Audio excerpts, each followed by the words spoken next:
bem-vindos a mais um Giro Sindical. O Giro Sindical é uma parceria entre o DIESE e o SINDCT. DIESE é o Departamento Intersindical de Estatísticas e Estudos Socioeconômicos e SINDCT é o Sindicato Nacional dos Servidores Públicos Federais na área de Ciência e Tecnologia no setor aeroespacial. Esse giro sindical ainda é um giro de quarentena, seguindo as possibilidades que nós temos e seguindo as recomendações de todas as autoridades sérias de saúde, seguimos em casa. Hoje, para essa entrevista, a gente continua atualizando um caso muito sério no país, muito estratégico, muito decisivo, sobretudo para os trabalhadores no Vale do Paraíba, que é a situação da Embraer. E para isso nós trouxemos hoje aqui, já agradeço a ter aceito o nosso convite, o dirigente sindical e trabalhador da Embraer, Herbert Claros, que é diretor do Sindicato dos Metalúrgicos de São José dos Campos e região e responsável por relações internacionais na Conlutas. Herbert, obrigada mais uma vez, você é sempre muito camarada, sempre topando conversar com a gente e nos atualizando. Obrigada, bem-vindo a mais um Giro Sindical. Obrigado, Renata, obrigado aí a toda a equipe do DIESE por esse importante espaço aí para o movimento sindical. Olha só, a gente já fez algumas conversas e a gente já fez, inclusive, outra equipe também aqui do SINDCT, que faz o Brasil Consciência, é um programa que, inclusive, é retransmitido pela TVT, tem uma abrangência superior ao público do Vale. No entanto, a gente parou um pouco de atualizar, porque a gente também teve tanta bomba nesse país, várias outras reformas administrativas, reforma administrativa, fogo nos biomas Cerrado, Amazônia, a gente consegue, chega uma bomba. Mas a questão é que a Embraer não parou e a Embraer continua desenvolvendo aí o seu processo. Esse processo a gente tratou com bastante ênfase até o distrato em que a Boeing desiste de adquirir a Embraer e, no entanto, já foi percorrido um caminho aqui de vários meses, com inclusive várias audiências na justiça, várias movimentações e várias demissões. Então, vamos conversar um pouquinho com você, e a primeira pergunta que eu te faço é a seguinte: o que o distrato significou do ponto de vista dos trabalhadores e da relação entre o sindicato e a Embraer para vocês? Bom, quando você fala vocês, você fala os trabalhadores em geral, né? Assim, né? Para nós como trabalhadores. Não, o distrato em si, né, de toda a Boeing, significou uma importante vitória, né? Essa é uma vitória de todo o movimento, de todo o movimento sindical brasileiro, não é uma vitória só do nosso sindicato, dos trabalhadores aqui de São José, de todo o movimento que se envolveu nisso. Você, inclusive, né, Renato, foi parte ativa com a gente nessa campanha contra a venda da Boeing. Poxa, a gente tem que lembrar dessas coisas também, né? A gente esquece, né? A gente fez um seminário de qualidade com importantes intelectuais, que inclusive esse seminário abriu a possibilidade de, durante toda a campanha, nos meses seguintes, né, o seminário, a gente produzir uma série de materiais, né? Cartilha, poxa, foram visitas a Brasília, a Assembleia Legislativa do Estado de São Paulo, audiências públicas, e o distrato, ela tem um significado também da vitória do movimento. E por que a gente diz isso? Porque as pessoas falam assim, porra, aí é o que a galera sempre fala, né? Aí é vocês querendo gozar com o pau dos outros, né? Tipo, foi os caras que desistiram. Bom, os caras desistiram, mas é importante lembrar que se não fosse a pressão do movimento, se não fosse os processos judiciais, inclusive, que nós ganhamos, inclusive, uma liminar, suspendemos a venda, né, na justiça, outros parlamentares também entraram com liminar na justiça. Se não fosse tudo isso, a Embraer tinha sido entregue para a Boeing no meses seguintes de quando ela fez o trato com a empresa. Então, na verdade, essa empresa estaria vendida já no começo de 2019, entende? Se não fosse a pressão do movimento, todas as denúncias que nós fizemos. Então, a gente entende que foi importante, nossa, e que demonstrou tudo que nós já dizíamos, né? Nós, a intelectualidade, né, em geral, os intelectuais, os membros da academia, o movimento sindical já dizia que a Boeing, num primeiro momento de crise, o que ela faria? Fechar a fábrica do Brasil ou aplicar um facão enorme. Ela não ia priorizar o Brasil, certo? E isso está se mostrando agora na prática. Ela estava na negociação, o que ela fez? Num momento de crise, que já não é por causa da pandemia também, né, que já era por conta do 737, ela cancela a negociação e também é importante a gente relembrar, né, as demissões que ela também está fazendo nos Estados Unidos. São demissões em massa, mais de 15% da força de trabalho nos Estados Unidos, e que, com certeza, se a Embraer já fosse da Boeing, essas demissões no Brasil seriam brutais, entende? Eu tenho certeza que desses 15% que a Boeing está demitindo nos Estados Unidos, com certeza, eu acho que seria metade da força da mão de obra no Brasil seria demitida com essa crise agora, se nós já estivéssemos na Boeing, porque ela não ia ficar com essa bomba para ela. E a principal prova disso, o que ela fez, foi o distrato que ela fez de um negócio que ela priorizava, certo? Era estratégico para os americanos ter a Embraer. E eles distrataram o negócio numa crise. Então, fica provado que se tivesse sido entregue no começo de 2019, como o Bolsonaro assinou, é uma certeza na metade da fábrica, no mínimo, teria sido demitida nesse momento. Então, eu acho que é importante dizer isso, né? Parte do prefeito de São José, dos políticos da região, o próprio Bolsonaro, que fala que isso aqui ia ser uma maravilha, se não fôssemos nós, do movimento sindical, do movimento social, os membros da academia que fizeram essa campanha, se não fôssemos nós, os parlamentares de esquerda também, se não fôssemos nós, a tragédia social hoje poderia ser muito maior. Então, a gente vê como uma vitória importante esse distrato, né? Mesmo sabendo das consequências que vêm pós isso, certo? A empresa está numa crise econômica, tudo isso, mas fruto da própria diretoria, foi a própria diretoria da empresa que gerou isso. Herbert, você tocou num ponto das demissões em que você disse, nós temos demissões acontecendo hoje na Boeing, porque nós temos problemas na Boeing, existem problemas, 2 aeronaves caíram, 2 737 MAX caíram, ceifando mais de 400 vidas, isso colocou toda a companhia ali numa crise tremenda, e parte dessa crise rebateu aqui com o distrato, que é esse caminho que a Boeing fez de endividamento, de produtos com pouca confiabilidade, que se demonstraram assim. E você disse, se nós estivéssemos com a Boeing, haveria muito mais emissões.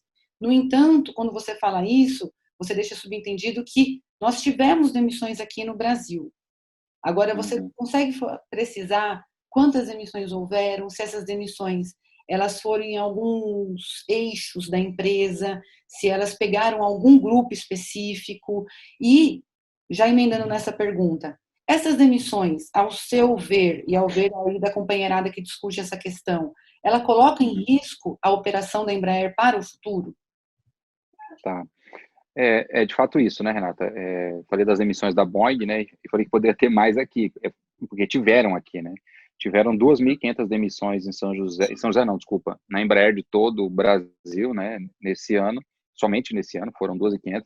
É importante lembrar que ao longo dos últimos anos também a gente registrou muitas demissões na Embraer, e essas 2.500 demissões, elas foram 1.600 através de PDV, é um PDV que está sendo questionado, certo? O PDV que é um programa de demissão voluntária, que você presume que a empresa ofereça um pacote de incentivos, e o trabalhador que, sei lá, está descontente, ou já tem muito tempo de casa, quer fazer outra coisa da vida. Bom, os motivos podem ser vários, mas você presume que voluntariamente a pessoa queira sair. Ela vê essa oportunidade e adere ao PDV. Bom, nós somos contra o PDV, porque o PDV é uma forma de demissão, mas é um instituto que foi criado, né? Foi uma forma de amenizar, digamos assim, o aspecto da demissão coletiva.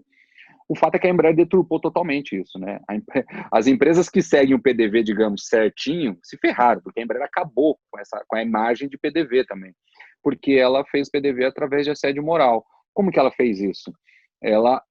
Primeiro, ela selecionou uma população que ela queria que aderisse ao PDV, isso não pode, porque se ela seleciona as pessoas que ela quer aderir ao PDV, não é mais voluntário. Então, ela pegou uma população de pessoas e colocou de licença remunerada, dizendo que era por conta da Piot, a fábrica não podia ter muita gente por causa da pandemia mesmo, colocou de licença remunerada, mas ela se aproveitou dessa situação e disse o seguinte: quem está de licença remunerada está habilitado a aderir ao PDV. Então, ela selecionou o grupo. Então, começa o primeiro problema, certo? O primeiro assédio moral já começa aí, primeiro assédio moral coletivo, ela selecionou o grupo.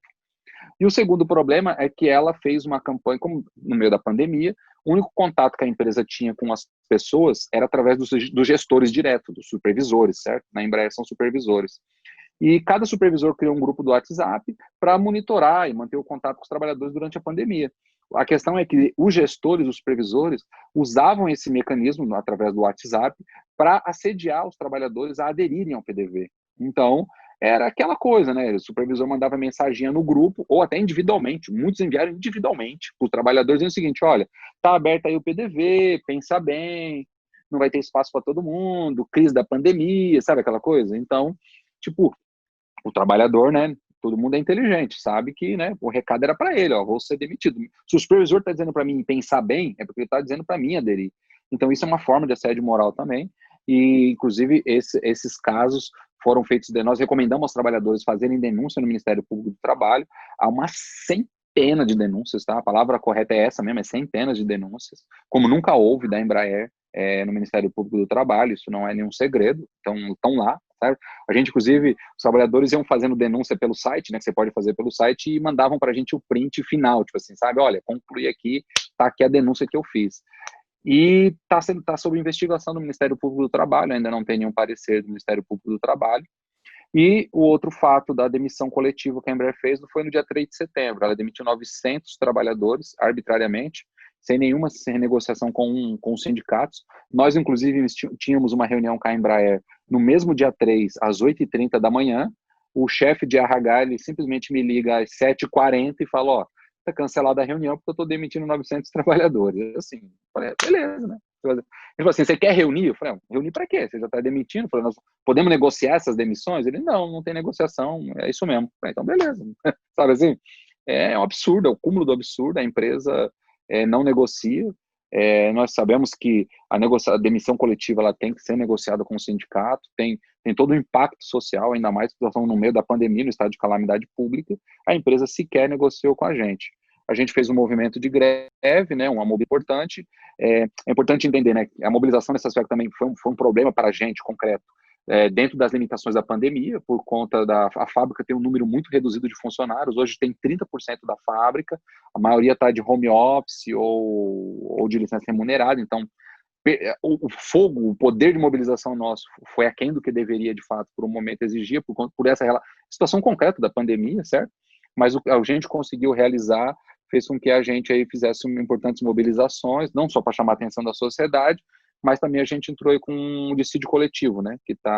Tivemos audiência de conciliação, que óbvio não teve conciliação, e nós estamos aguardando aí ter um desfecho aí através de um julgamento que talvez vai ser no próximo mês. Estamos aguardando a data, ainda não tem uma previsão de data concreta sobre isso, do nosso dissídio coletivo. E isso, e sim, Renata, você fez a pergunta do impacto disso, né? Para não ser muito longo, o impacto é drástico, porque não só uma mão de obra qualificadíssima, foi demitida, e não vou nem falar do aspecto social desses trabalhadores, pais e mães de família, que vão ficar agora sem uma renda no meio dessa pandemia, numa crise econômica que não parece ter uma solução tão rápida. Além desse problema, desse aspecto, né, social, nós também temos que pensar do ponto de vista tecnológico também. É isso aí, uma mão de obra extremamente qualificada que a Embraer simplesmente se desfez. E também na engenharia, tá? A Embraer não divulgou os dados concretos, mas os números que nós tivemos acesso, tanto das demissões que ocorreram no dia 3 de setembro, como as que ocorreram durante o PDV, a gente estima que são cerca de 1.000 engenheiros, tá? Dos 2.500 trabalhadores demitidos em geral, a gente estima que 1.000 são engenheiros ou projetistas, estaria entre aí técnicos, engenheiros e projetistas. Então, são profissionais de mão de obra qualificadíssima para o país, não falo nem São José dos Campos, falo para o país, que simplesmente a Embraer desfez. E é muito contraditório, porque você lembra, né, você estava à frente da campanha também aí, inclusive pelo Diese, né, contra a venda da Embraer para a Boeing, e era alardeado em toda a mídia global, não era uma mídia brasileira, que a mão de obra da Embraer era o foco da Boeing. Os americanos queriam os engenheiros brasileiros. E ela simplesmente desfez isso, tipo assim, né? Como o Thanos fez no filme Os Vingadores, né? Ela simplesmente desfez dessa mão de obra. Então, tem um impacto profundo, né? Tem um impacto profundo para a sociedade brasileira, que vai ter que absorver, né? Esses trabalhadores estão demitidos, então são trabalhadores que agora vão ter que fazer um uso maior do sistema público de saúde, que vão ter problemas, inclusive, para pagar dívidas, então vai ter um problema para a economia da cidade, da região, porque estão desempregados. E um outro problema também é tecnológico, que é uma mão de obra qualificada que não está mais na Embraer, né? A Embraer simplesmente se desfez disso sem necessidade alguma, porque ela tem caixa, só para falar do caixa, né? Ela tem caixa e um backlog de entregas de aeronaves para o futuro suficiente para manter os empregos por um bom tempo. Quero juntar aqui algumas coisas que você falou. Na sua primeira fala, você disse o seguinte: a direção da empresa cometeu erros, durante essa negociação. E agora, me parece que, pelo histórico que você foi citando aí dos distratos até esse último evento aí em 3 de setembro, a gente tem alguém pagando por esses erros, que são esses trabalhadores que estão sendo demitidos. Eu pergunto 2 coisas para você. Primeira, essas demissões, elas foram mesmo necessárias? Não havia modo? Esses trabalhadores, eles estavam, de fato, ociosos? E a outra pergunta, ela remete a um outro momento, que foi 2009, quando a Embraer demitiu em janeiro mais de 4.000, a gente, inclusive, se encontrou lá na frente do TRT, em Campinas, sem combinar, eu não sabia que vocês estariam lá, a gente acabou se encontrando, né, um pouco meio sem querer, e agora também ela continua promovendo demissões em massas. Naquele momento, inclusive gerou jurisprudência sobre as demissões coletivas. Então, parece que a Embraer ela não aprendeu nada sobre a necessidade de negociar com o sindicato as demissões nesse período, ela continua desconsiderando a representação dos trabalhadores? Sim, Renata, de fato é uma pergunta muito importante, acho que para o Diese, inclusive, essa entrevista é importante, eu sei que vários outros sindicalistas de outros segmentos e de outras regiões do país com certeza vão assistir esse programa, e é importante porque nós temos, na principal cidade tecnológica do nosso país, que é a principal cidade do ponto de vista tecnológico do nosso país é São José dos Campos, é onde está o CTA, onde está o INPE, onde tem outras, inclusive, empresas de menor porte, né, mas que são importantes do ponto de vista da tecnologia, onde está a Vibraz, que é uma empresa de tecnologia importante, do ramo balístico, né, do ramo da guerra diretamente, né, e temos a Embraer, que é a principal empresa de avião, uma das principais empresas de aviões do mundo, né, a terceira, quarta maior empresa de aviação do mundo. E essa empresa, essa grande empresa, nesse grande centro tecnológico que se chama São José dos Campos, tem uma cabeça tem uma cabeça de relações trabalhistas da época da ditadura militar.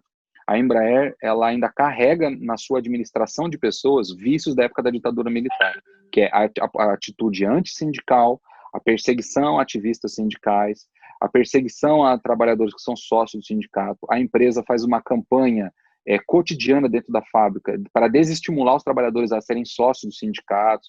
Isso é direto, tá? Por exemplo, o gestor chama o cara e fala, velho, pô, você é sócio sindicato, cara, isso não pega bem, sabe assim? Nos programas de aproveitamento interno da empresa, por exemplo, você trabalha na produção, abriu uma vaga na engenharia, você estudou engenharia, tem os programas internos de aproveitamento interno, né? Então você faz uma provinha, tal, você pode ser indicado pelo seu chefe, tal, como qualquer empresa grande tem, certo? E quando o pessoal da produção entra, cara se formou em engenharia, ele vai entrar num programa desse, a primeira coisa que ele faz é deixar de ser sócio sindicato. É sério. O gestor fala, cara, pô, até o gestor que é mais de boa, o cara fala, velho, sai do sindicato, senão você não vai conseguir essa vaga na engenharia, não, sabe? Assim, é normal isso, digamos assim, né?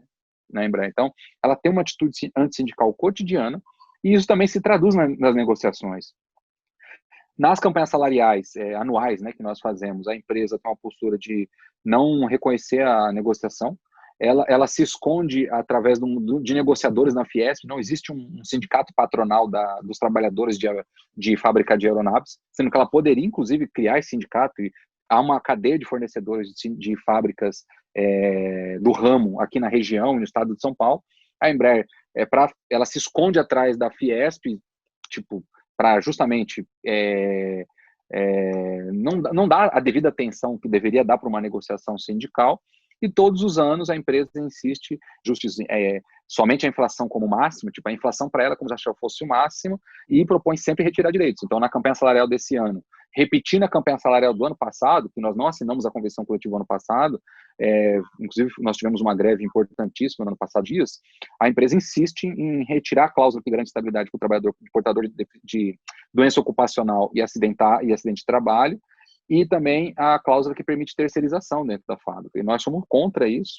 É uma fábrica que lesiona muitos trabalhadores, já tem setores na fábrica, inclusive, sabemos que ela quer terceirizar, e o sindicato não vai assinar uma convenção que prejudica o trabalhador nesse aspecto. Então, a Embraer tem essa postura antissindical, sabe? E então, a postura, inclusive, nas negociações, em não negociar as demissões, é uma prova disso. E ela usa essa atitude antissindical para obter mais lucro, porque é importante, né, Renato, esclarecer isso. Às vezes a gente pode encarar como maldade. Porra, que sacanagem a empresa não respeitar o sindicato. Tem gente que leva para o lado pessoal. Não, é porque o RH não gosta do sindicato, porque o sindicato é vermelho, ou porque o sindicato é amarelo, ou porque o cara tem bigode, né? Não é por causa de nada disso, sabe assim? As empresas têm uma atitude antissindical por uma questão econômica, é uma estratégia de mercado. Eu tenho uma atitude antissindical para lucrar mais, para aumentar a exploração dos trabalhadores. Essa é a postura que a Embraer tem. A gente já leu isso em livros, inclusive, né? A Embraer, ela segue aquela filosofia do Lean Manufacturing, né? Uma filosofia, uma continuação piorada aí do toyotismo, que diz isso explicitamente: sindicatos, corrompam-os ou destrua-os. Essa é a filosofia que a Embraer segue. E ela faz isso com o sindicato. A Embraer tem comprado o sindicato dos engenheiros, o sindicato metalúrgico de Botucatu, são sindicatos pelegos, que inclusive fizeram acordos agora com as demissões em massa, e o nosso caso, que é um sindicato combativo, que não aceita conciliação assim pura e de graça, ela tenta destruir. E ela faz isso justamente para jogar a culpa em cima dos trabalhadores, né, Renata? Assim, você lembrou o caso de 2009. Em 2009, a crise econômica afetou o mundo inteiro, é óbvio. Mas a Embraer perdeu muito dinheiro porque ela investia muito em fundos de hedge, né, atrelado ao dólar, e isso fez a alta do dólar no país por conta da crise, fez com que ela perdesse muito dinheiro com isso. Quem pagou? Mais de 4.270 trabalhadores. E em 2016, você estava, inclusive, fazia parte da assessoria do nosso sindicato. Você se lembra que nós estudamos, inclusive, que a Embraer foi acusada de corrupção pelo FCPA, né, o órgão de fiscalização dos Estados Unidos, e ela teve que pagar uma multa milionária, 200 milhões de dólares, se não me engano, na época, né, por conta do escândalo de corrupção que ela se envolveu, a diretoria dela se envolveu. Que eu não vou entrar aqui nesse tema agora, que esse seria um tema todo para uma palestra aí, que você domina também, que você estava junto com a gente no sindicato estudando isso. E ela demitiu também trabalhadores através do PDV, e ela não escondeu, hein? Quando a Embraer abriu o PDV, ela falou o seguinte: olha, eu quero economizar 200 milhões com a folha de pagamento. Era exatamente o mesmo valor que ela pagou na multa de corrupção, 200 milhões. E agora é a mesma coisa, certo? A pandemia afetou o mundo inteiro. Bom, então a Embraer não pode reclamar que a produção dela foi paralisada com a pandemia, porque isso afetou, bom, desde o tiozinho que vendia cachorro-quente na praça, que não pôde mais vender por conta do isolamento social, certo? No pico da pandemia, como as indústrias em gerais, no mundo inteiro tiveram problemas com a pandemia. O problema é que a Embraer, de fato, existe uma crise da aviação global em relação às aeronaves, mas a questão é que a Embraer tem um backlog, né, que é uma carteira de pedidos de aeronaves, de dar inveja a muita empresa, certo? Tem muita empresa no Brasil, para falar do Brasil, tem muita empresa no Brasil que não tem a carteira de pedidos que ela tem, entende? Ela tem uma carteira de pedidos, que é quanto de aeronaves ela vai fazer para o futuro. E uma coisa interessante em relação à Boeing, em relação à Airbus, que são as duas concorrentes da Embraer, e também a Bombardier, é que a Embraer não teve nenhum cancelamento de aeronaves, das entregas que ela tem para o futuro, entende? Já a Boeing e a Airbus, eu não tenho números aqui detalhados, mas o que nós sabemos é que eles têm uma centena de cancelamentos. Tipo assim, a empresa chegou e falou: não quero mais o avião, entendeu? Principalmente a Boeing, por conta da crise que ela tem do 737. A Embraer não tem nenhum cancelamento. Então, digamos que, inclusive, em relação aos concorrentes dela, a situação dela é privilegiada, muito privilegiada em relação a isso. Fora o fato de que a mão de obra dela é em real, né? E o dólar hoje, o dólar do Bolsonaro chegando a mais de R$ 5, a Embraer tem uma mão de obra baratíssima em comparação com a mão de obra da Airbus, da Boeing e da Bombardier. Então, motivos nenhum ela tinha para fazer as demissões. Fora, né, o dinheiro público também que ela recebeu do BNDES, que daria conta, e dá conta, inclusive, dela segurar toda essa situação. É muita coisa, né, Renata? Você faz uma pergunta, mas você vê que a resposta é longa, porque, poxa, aqui a treta aqui é grande. É que também você tem muito conteúdo, conhece muito bem o assunto, e isso que faz Pois é, também. Você colocou acumula. uma coisa sobre a pandemia que é muito interessante, porque a pandemia, em que pese que, de maneira geral, ela deprime todas as economias e deprimiu economias em 30%, níveis muito superiores a períodos de guerra, inclusive, na questão da Embraer, quando você tem aeronaves regionais, tende a se valorizar muito mais as aeronaves regionais do que as transcontinentais. Os voos transcontinentais são os mais abalados, porque quando uma economia, Sim. aquelas que tem Ministério da Saúde, aquelas economias que são um pouco diferentes da nossa, que tem uma certa concertação, que tem uma certa organização, ela fala: olha, eu fecho a fronteira, mas aqui dentro eu tenho um certo controle. Então, isso favorece os voos regionais em detrimento dos continentais, que é exatamente o produto que a Embraer oferece. Então, isso está acontecendo em todos os setores, né? Você pega o comércio, o e-commerce está bombando. Supermercado bombou, em que pese que agora, com a alta do preço dos alimentos, também está diminuindo o movimento. Mas tem a generalização da pandemia, mas tem também, a gente tem que pôr uma lupinha em cada setor para entender eles individualmente também. Sim. Então, não vale. Não dá para generalizar. Não vale. Não vale nem para a indústria de aeronaves, não vale para o comércio, não vale para toda a indústria. A indústria que está ligada a fármacos, por exemplo, a indústria química está muito bem, obrigada. Né? Claro. Então, não dá para O problema é que se generalizar. generaliza a situação, e esse é um problema, né? Porque tende as pessoas a olharem somente a questão mais geral e não ver o que há por trás, né? O que me parece que está generalizadamente, isso dá para generalizar mesmo, em dificuldade são os trabalhadores de todas as indústrias e de todos os setores da economia. Isso parece que está generalizado, mas os setores em si, não, né? Interessante. Claro. Quero te perguntar agora sobre, fazer mais algumas perguntas para você, e uma delas é sobre quando houve o distrato, muitos setores olharam e falaram, olha, bom, porque a gente vai ter ainda do que tratar aqui, ainda teremos a Embraer, mas também a gente sabe que a gente vai ter dificuldades, porque é uma empresa que se preparou para ser vendida, não é uma empresa que se preparou para ter um futuro autonomamente. Então, inclusive, apareceram rapidamente projetos de lei no Congresso Nacional, tanto no Senado quanto na Câmara, para que fossem oferecidos aportes através do BNDES, através de vários arranjos. Não teve uma proposta só, teve proposta do Jacques Wagner, teve proposta do Orlando Silva. Eu queria que você falasse um pouquinho sobre esses projetos de lei e em que pé eles estão, porque nós não estamos muito explorando esse aspecto, mas você já falou várias vezes que a Embraer ela passa por dificuldades decorrente da incompetência da sua gestão em migrar a empresa, em fazer um trato que não ia poder ser realizado e de não ter previsto o futuro, de não ter um cenário alternativo, né?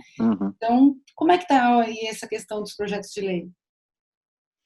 Então, Renata, esse é um tema, até uma autocrítica importante a se fazer, tanto eu como um militante que estou à frente, né, das relações sindicais na Embraer, a gente acompanha muito pouco isso, né? A gente faz esforços para ter projetos de lei, é uma vitória impressionante a gente ter 2 projetos de leis tramitando no nosso parlamento que discutam o futuro da Embraer, só que a gente não está dando a atenção devida que deveria dar. Aproveito para confessá-lo aqui. Primeiro pela pandemia, né? A pandemia ferrou muita gente, porque, querendo ou não, a distância até Brasília já é longa, não é só fisicamente, não é só geograficamente, né?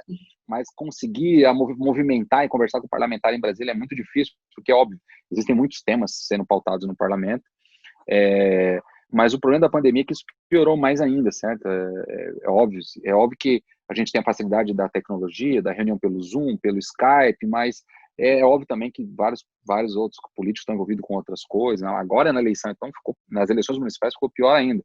Um dos relatores, que é Orlando Silva, que é um relator num projeto que a gente fez junto aqui com os sindicatos metalúrgicos, é candidato a prefeito de São Paulo, então está bem difícil falar com ele. Mas isso é em geral, a gente, inclusive, vamos tá dando um foco maior sobre tudo isso.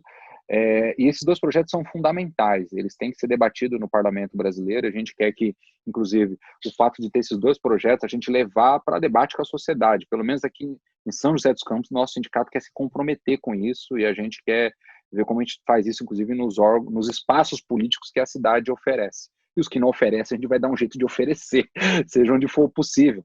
Mas, de fato, é isso, Renato. Existem 2 projetos, um do Orlando Silva, para ser justo, né? O Orlando Silva que apresentou, a partir de um contato do nosso sindicato e da CSP com Lutas, junto com ele, para que, inclusive, parte do texto do projeto foi elaborado por nós, junto com o nosso departamento jurídico, e aí depois, óbvio, não é o nosso know-how, e aí a assessoria do Orlando Silva fez todo o trabalho de transformar num texto como um projeto de lei, certo?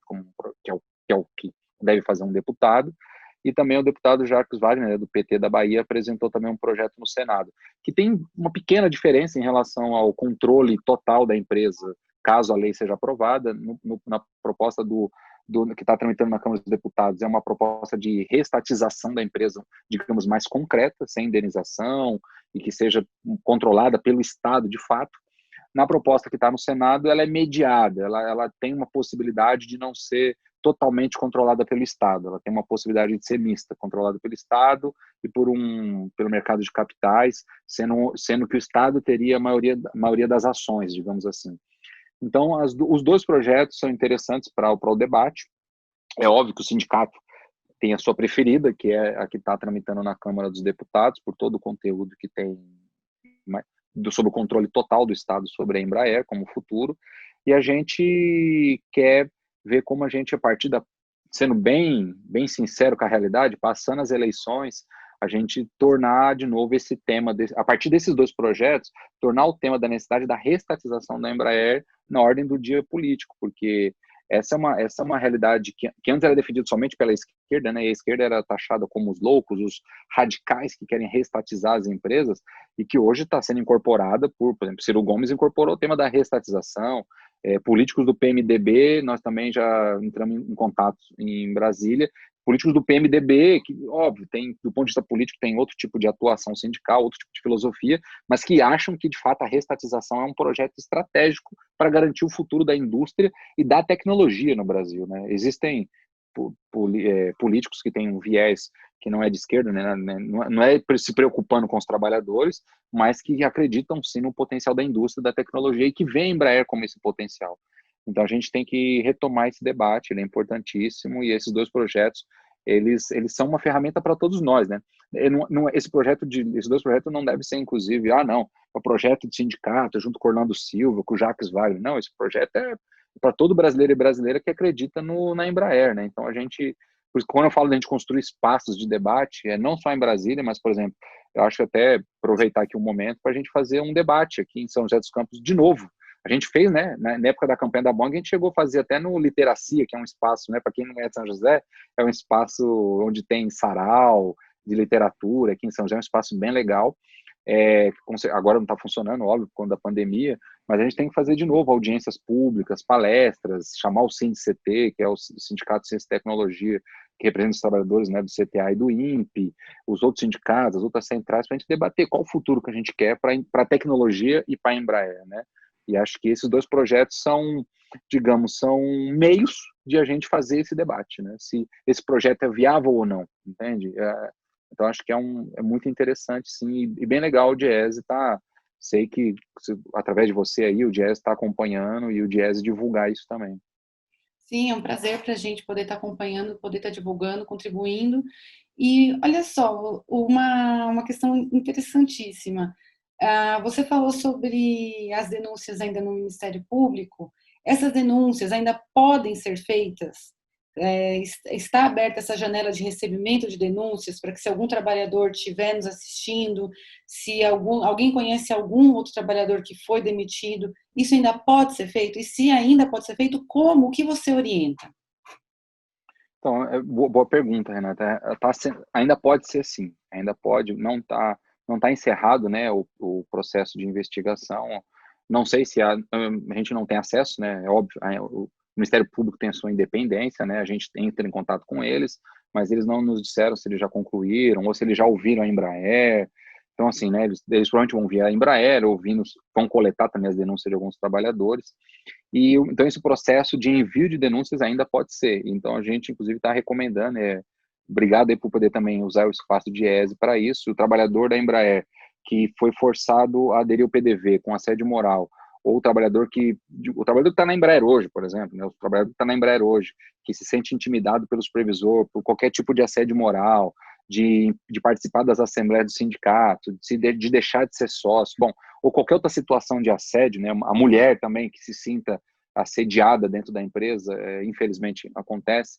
Se tiver fatos assim, a gente pede para o trabalhador ou denunciar no site do sindicato. Nós temos um espaço lá do sindicato onde a pessoa, inclusive, se ela não quiser se identificar, ela tem como, que é através do nosso Dito Bronca, né? Dito Bronca é o nosso mascote, que nós temos uma coluna no site no jornal do sindicato, que a gente coloca a denúncia dos próprios trabalhadores. Então, o trabalhador que quiser fazer uma denúncia por lá, se não quiser se identificar, ele pode, ou por e-mail do sindicato, E a gente também pede, principalmente, que faça a denúncia no Ministério Público do Trabalho. Eu quero dizer principalmente.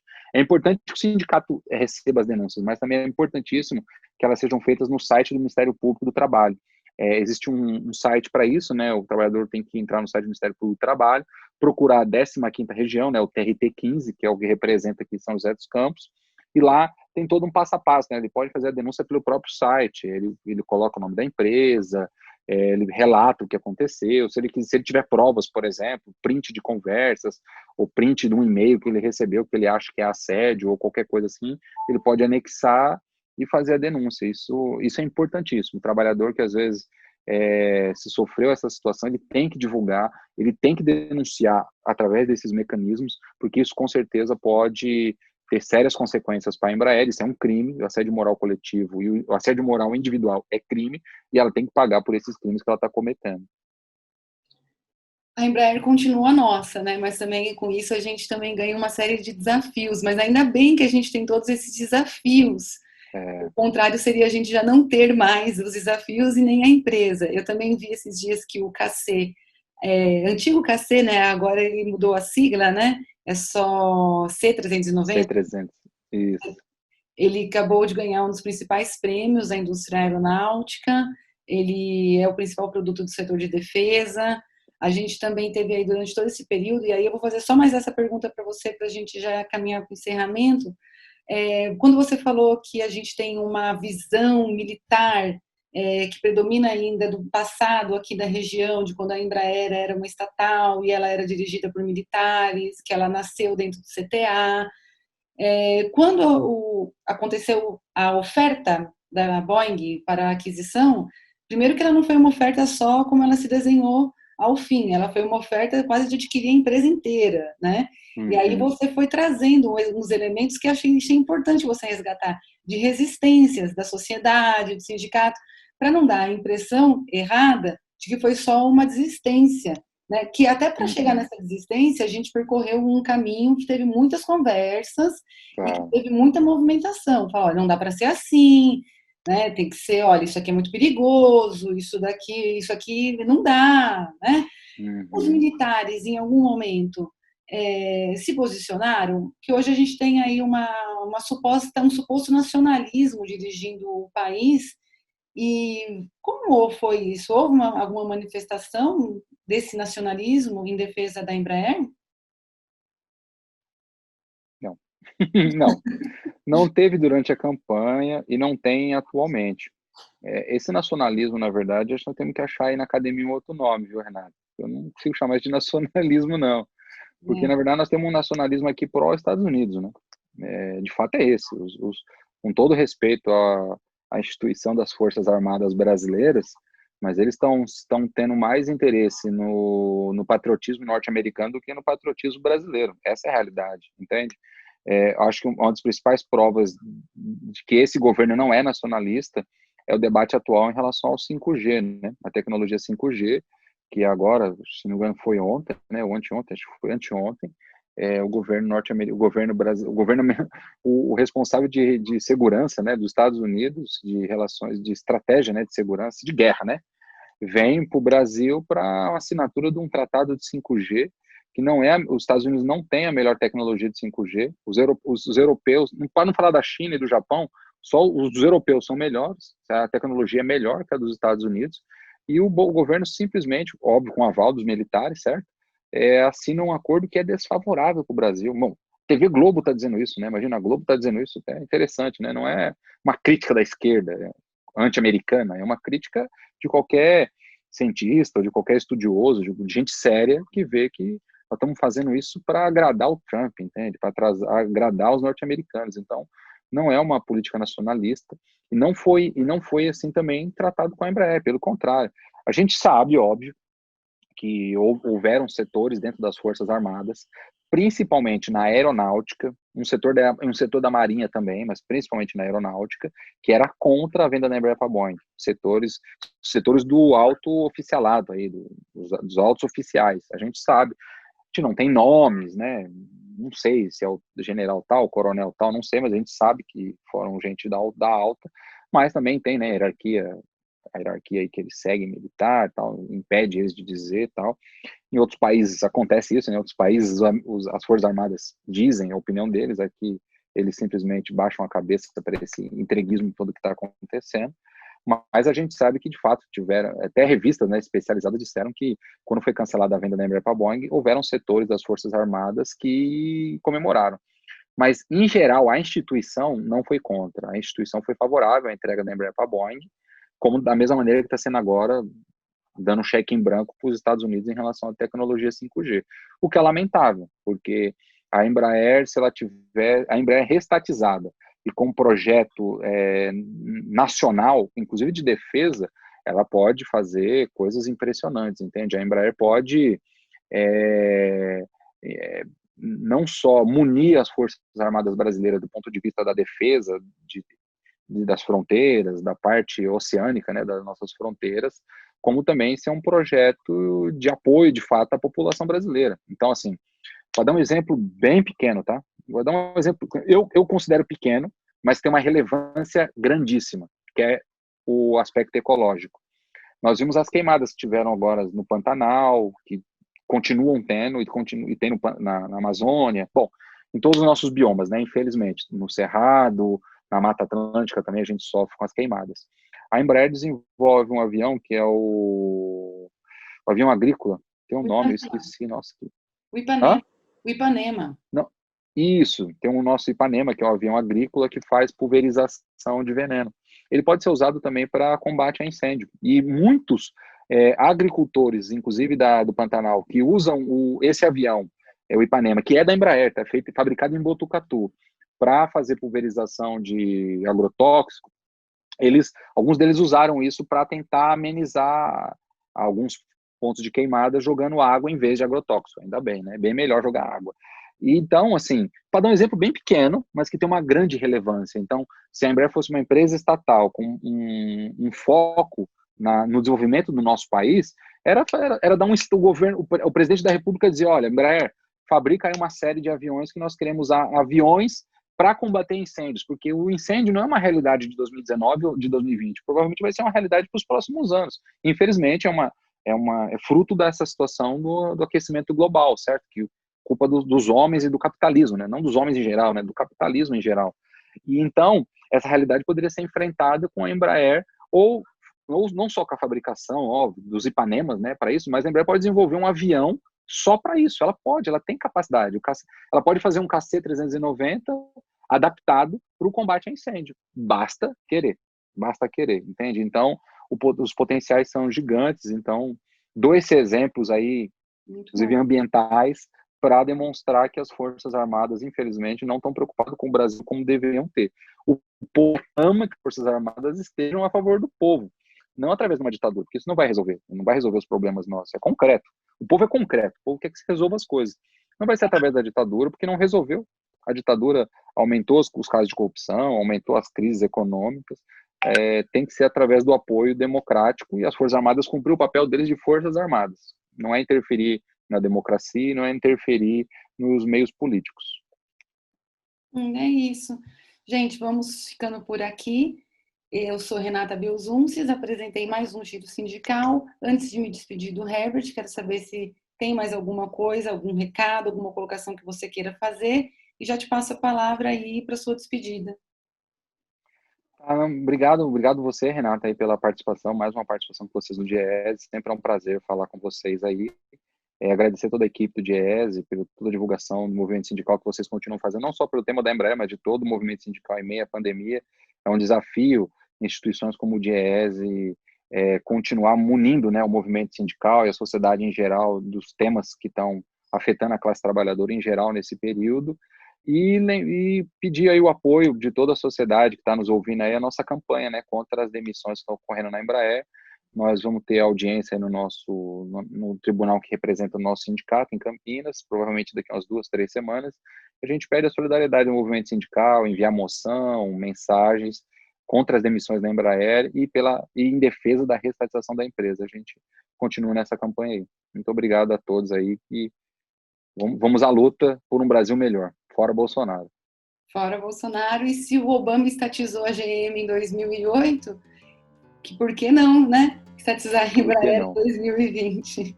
Muito mais Então, fácil. tá, gente. Obrigada. Tchau.